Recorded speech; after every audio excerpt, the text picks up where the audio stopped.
Napakagandang naririnig namin kung ano yung direksyon, ano yung pangarap na meron kayo para sa inyong pamilya at higit lalo bilang isang komunidad. Kasi yun ang misyon namin mula sa Global Peace Foundation.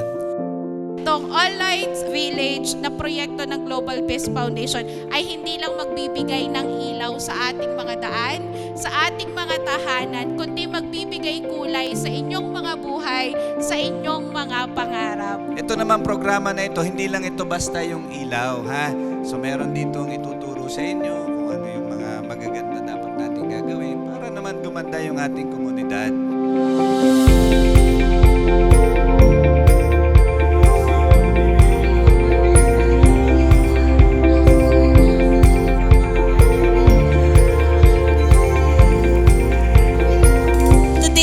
Commitment po ng paglalakbay natin sa magandang kinabukasan ng bawat isa sa inyo. And hindi rin po gagana yung magandang kinabukasan na iyon kung hindi po tayo sama-sama bilang isang komunidad.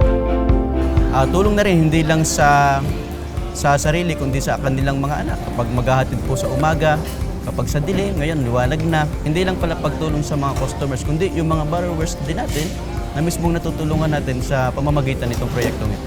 Maraming salamat po at napili niyo po kami na makasama at matanggap ang tulong na ito. Malaki po siya na itulong sa amin, especially sa aming mga anak, sa kanilang po pag-aaral.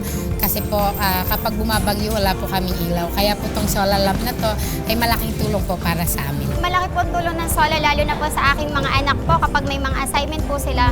Nakakapag-aral na po ng maayos sa mga bata, hindi na po sila nahihirapang magsulat, magbasa.